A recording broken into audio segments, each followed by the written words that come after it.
हम सभी जानते हैं कि भाषा वह माध्यम है जिसके द्वारा हम अपने भावों एवं विचारों को अभिव्यक्त करते हैं। भाषा वाग्ध्वनि है। भाषा की लघुतम इकाई ध्वनि ही है। ध्वनियों अर्थात वर्णों अर्थात अक्षरों के मेल से शब्द बनते हैं। वर्णों अथवा अक्षरों का यह मेल सार्थक होना चाहिए, क्योंकि इन्हीं सार्थक शब्दों को मनुष्य भाषा में प्रयुक्त करता है अर्थात बोलता है या लिखता है। मानव की बौद्धिक विकास यात्रा के साथ साथ हम यह देखते हैं कि भाषा का भी विकास हुआ है। किसी भी भाषा को बोलने वाले समाज ने अन्य क्षेत्रों यथा सामाजिक, आर्थिक, सांस्कृतिक, वैज्ञानिक, औद्योगिक, व्यावसायिक आदि क्षेत्रों में जैसे जैसे प्रगति की, जैसे जैसे विकास किया, हम ये देखते हैं कि वैसे ही वैसे भाषा में इन तमाम क्षेत्रों से जुड़े शब्दों का भंडार भी बढ़ता चला गया। किसी भी भाषा की सक्षमता इस बात पर निर्भर होती है कि वह तमाम क्षेत्रों से जुड़ी संकल्पनाओं को अभिव्यक्त करने में सफल है अथवा नहीं। विश्व की किसी भी जीवित, सक्षम या सशक्त भाषा में यह विशेषता सर्वोपरि मानी जाती है। हम ये देखते हैं कि भाषा के विकास के साथ साथ शब्दों का भंडार बढ़ा, वैसे ही शब्दों के सूक्ष्म और संक्षेप भेद प्रभेद भी बढ़ते चले गए। अभिव्यक्ति के प्रकार एवं भेद भी बढ़ते चले गए। संक्षिप्ति इसी तरह का एक प्रकार है। संक्षिप्ति का कोशगत अर्थ है अल्पाक्षर, शब्द संकेत, शब्द चिन्ह, शब्द संक्षेप। इसका प्रयोग संकेताक्षर के रूप में भी होता है। प्रसिद्ध भाषा वैज्ञानिक डॉक्टर हरदेव बाहरी ने अंग्रेजी शब्द एब्रिविएशन का हिंदी अनुवाद संक्षिप्ति किया है। संक्षिप्तियों के प्रचलन के पीछे भी अभिव्यक्ति की सुविधा एक कारण माना जा सकता है। मनुष्य की एक सहजात प्रवृत्ति है कि वह हमेशा कठिनाई से सरलता एवं सहजता का अनुकरण करता है। अभिव्यक्ति के संदर्भ में और संक्षिप्त के संदर्भ में जब हम बात करते हैं, तब इसी प्रवृत्ति का परिणाम हमारे सामने आता है। हम ये कह सकते हैं कि अभिव्यक्ति में सहजता की प्रवृत्ति से संक्षिप्ति का सीधा संबंध है। यह भी कहा जा सकता है कि अभिव्यक्ति की सुविधा की प्रवृत्ति से उपजी कला का नाम संक्षिप्ति है। अंग्रेजी का न्यूज़ ऐसी ही संक्षिप्ति है और यह संक्षिप्ति की कलात्मकता का परिचय देने वाला उदाहरण है।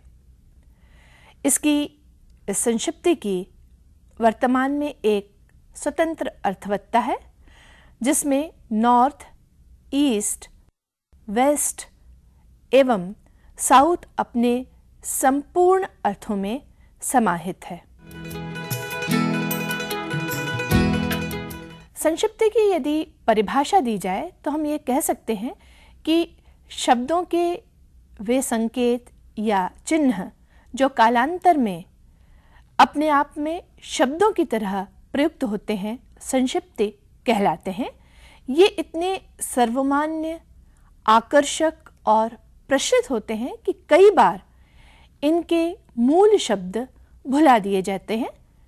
हम कुछ उदाहरण देख सकते हैं, जैसे समय से संबंधित संक्षिप्तियां हैं AM एवं PM। इसी प्रकार की कई संक्षिप्तियां बेहद प्रचलित हैं, जैसे BA, MA, भेल, CPM, UGC, UTI, UN, UNICEF, CS, PMO, DA, TA आदि। संक्षिप्तियां किस तरह प्रचलित होती हैं और किस तरह एक स्वतंत्र शब्द के रूप में प्रयुक्त की जाने लगती हैं, इसका उदाहरण हम इस संक्षिप्ति से समझ सकते हैं। भारतीय जनता पार्टी के लिए पहले संक्षिप्त रूप था भा बिंदु ज बिंदु पा बिंदु, क्योंकि संक्षेप चिन्ह बिंदु होता है जो कि प्रत्येक शब्द के आद्याक्षर के बाद में लगाया जाता है, जिसकी की संक्षिप्ति हम बनाने जा रहे हैं। भा ज पा धीरे धीरे भाजपा एक शब्द के रूप में प्रचलित हो गया और अब हम ये देखते हैं कि भाजपा कार्यकर्ता की जगह भाजपाई, भाजपा कार्यकर्ताओं की जगह भाजपाइयों ने, इस तरह के प्रयोग हमारे द्वारा किए जाने लगे हैं, जो इस बात की ओर इंगित करते हैं कि यह संक्षिप्ति अपने आप में एक स्वतंत्र शब्द के रूप में प्रयुक्त की जाने लगी है और धीरे धीरे संक्षिप्ति से उसका संकेत चिन्ह, संक्षेप चिन्ह भी धीरे धीरे लुप्त होता चला गया। संक्षिप्ति की यदि कुछ विशेषताएं गिनाई जाएं तो हम ये कह सकते हैं कि संक्षिप्ति अपने आप में पूर्ण होती है। यह मूल शब्द का अर्थ पूरी तरह से वहन करती है। संक्षिप्ति मूल शब्द का संकेत देती है, उसकी पहचान होती है। संक्षिप्ति लेखन सुविधा एवं मुख सुविधा अर्थात लिखने एवं बोलने की सुविधा की उपज मानी जा सकती है। संक्षिप्ति के प्रयोग में भाषा में कोई भी व्यवधान उत्पन्न नहीं होता, अर्थात अभिव्यक्ति बाधित नहीं होती, अपितु पूर्ण हो जाती है। संक्षिप्ति के अनेक रूप हैं, किंतु इसे प्रमुख दो रूपों में बांटा जाता है, मौखिक संक्षिप्ति एवं लिखित संक्षिप्ति। सबसे पहले हम बात करते हैं मौखिक संक्षिप्ति की। संक्षिप्ति का वह रूप जो कि बोलचाल में भी प्रचलित हो, उसे मौखिक संक्षिप्ति कहा जाएगा। इसे हम इस तरह से समझ सकते हैं कि संक्षिप्तियां जब बनती हैं तो पहले स्तर पर वे केवल लिखते समय प्रयुक्त की जाती हैं। जब हम बोलते हैं या पढ़ते हैं तो मूल शब्द को ही बोला या पढ़ा जाता है। कुछ संक्षिप्तियां इतनी प्रचलित हो जाती हैं कि धीरे धीरे उनके संक्षिप्त रूप ही बोलते या पढ़ते समय प्रयुक्त किए जाने लगते हैं और एक स्वतंत्र शब्द के रूप में उनकी सत्ता बन जाती है। ऐसी सारी संक्षिप्तियां जो लिखते समय तो संक्षिप्त रूप में लिखी ही जाती हैं, बोलते समय भी उनके संक्षिप्त रूपों को अर्थात संक्षिप्तियों को ही बोला जाता है, मूल शब्द को नहीं। उन्हें मौखिक संक्षिप्ति कहा जाता है। ऐसे कुछ अगर हम उदाहरण देखना चाहें तो एक उदाहरण है भेल, BHEL, जिसे कि भेल कहा गया। ये दरअसल भारत हेवी इलेक्ट्रिकल्स लिमिटेड का संक्षिप्त रूप था। धीरे धीरे BHEL भेल अपने आप में एक स्वतंत्र शब्द की तरह प्रयुक्त होने लगा और लिखते समय भी और बोलते समय भी इसी संक्षिप्त रूप का प्रचलन बढ़ गया। इसी तरह अन्य उदाहरण भी हम देख सकते हैं, जैसे द्रमुख, जो कि द्रविण मुन्नेत्र कडगम का संक्षिप्त रूप है। यूजीसी यूनिवर्सिटी ग्रांट कमीशन का लघु रूप है। संकेताक्षर है, या हम ये कह सकते हैं कि शब्द संकेत है। इसी तरह से एक और संक्षिप्ति है रॉ, RAW, जो दरअसल रिसर्च एंड एनालिसिस विंग का संक्षिप्त रूप है। पर इस संक्षिप्ति को अर्थात रॉ के रूप में इसे बहुत ज़्यादा प्रचलन मिला है या इसे पहचाना जाने लगा है, और कई बार स्थिति ऐसी भी होती है कि हम इसके मूल शब्द को ध्यान नहीं रख पाते हैं। इसी तरह एक और उदाहरण हम देख सकते हैं सेल, SAIL, जो कि steel authority of India limited का लघु रूप है, संक्षिप्त रूप है या संक्षिप्ति है, पर सेल के रूप में इसे प्रचलन या प्रसिद्धि ज़्यादा मिली है। ऐसी वे सारी संक्षिप्तियां जो लिखने के अलावा बोलते समय भी हमारे द्वारा प्रयुक्त की जाती हैं संक्षिप्त रूप में, उन्हें हम मौखिक संक्षिप्ति का नाम देंगे। दूसरा रूप है लिखित संक्षिप्ति। वे सारी संक्षिप्तियां जो केवल लिखते समय प्रयुक्त की जाती हैं, किंतु जब हम बोलते हैं या पढ़ते हैं तब हम उनके मूल शब्द को ही प्रयुक्त करते हैं। ऐसी सारी संक्षिप्तियों को हम लिखित संक्षिप्तियां कहेंगे।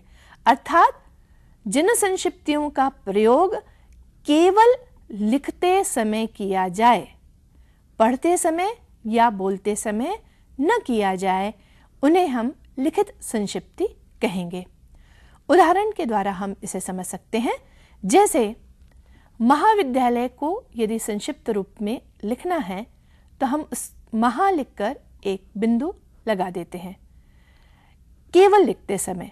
जब हम इसे बोलेंगे या जब हम इसे पढ़ेंगे तो हम कहेंगे महाविद्यालय।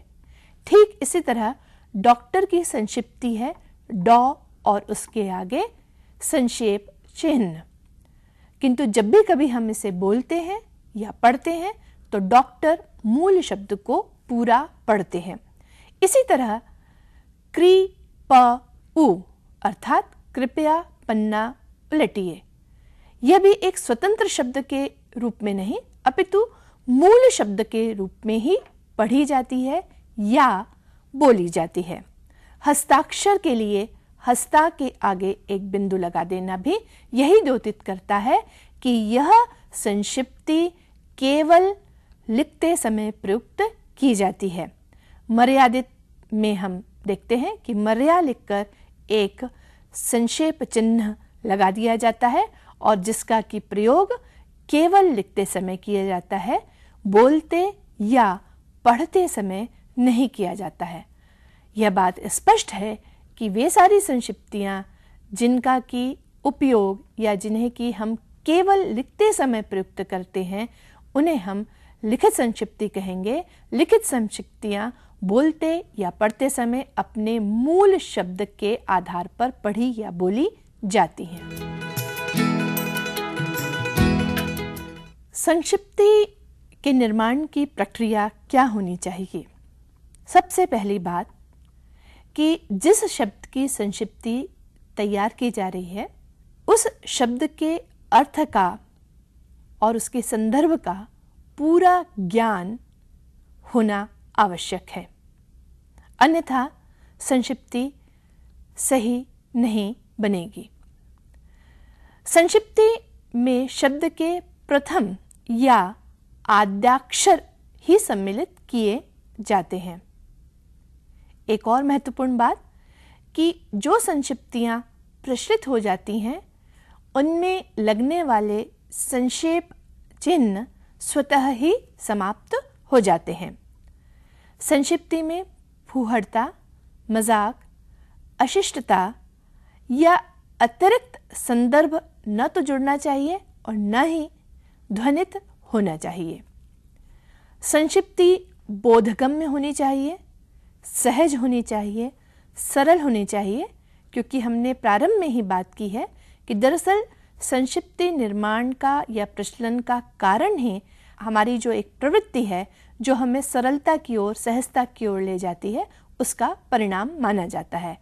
बोलने की सुविधा, लिखने की सुविधा के कारण ही संक्षिप्तियों का जन्म हुआ है और हमें ध्यान रखना चाहिए कि संक्षिप्ति बनते समय बोधगम्यता, सहजता और सरलता सुरक्षित रहे।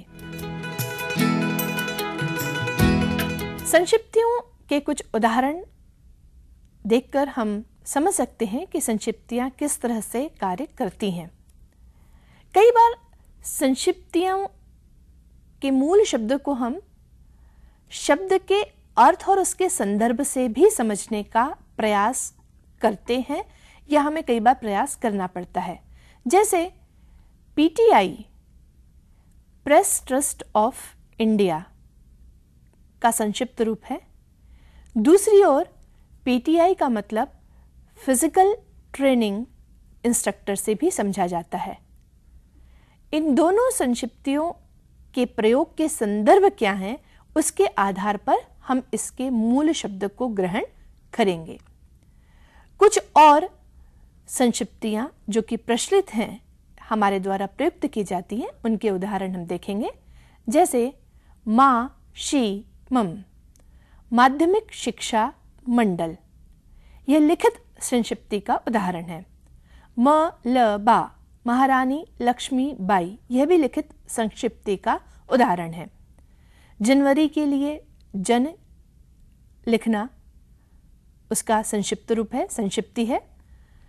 राष्ट्रीय सुरक्षा कानून को रासुका के रूप में बोला भी जाता है और लिखा भी जाता है।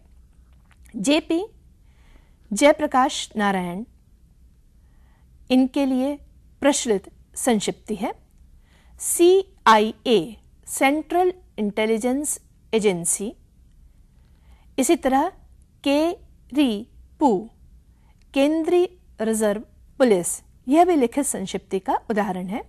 गवर्नमेंट रेलवे पुलिस की संक्षिप्ति है GRP। नामों से जुड़ी कुछ प्रचलित संक्षिप्तियों के उदाहरण हैं। APJ, अबुल पाकिर जैनुल आबदीन। इसी तरह PT ऊषा, पिलावुला कंडी थेके पारंपिल ऊषा। ये कुछ नामों से जुड़ी प्रचलित संक्षिप्तियां हैं। इसी तरह BCCI, board of cricket control of India का संक्षिप्त रूप है। 8वां, दूसरा, पहला, इनको संक्षिप्त रूप में हम अंकों के साथ में वा, रा और ला लिखकर प्रयुक्त करते हैं। DRDO, यह संक्षिप्ति है डिफेंस रिसर्च डेवलपमेंट ऑर्गेनाइजेशन की। न, पा, नी, नगर पालिका निगम, लिखित संक्षिप्ति का उदाहरण है। NTPC, national thermal power corporation का संक्षिप्त रूप है। इसी तरह Inca, Indira Congress. ICC, international cricket council.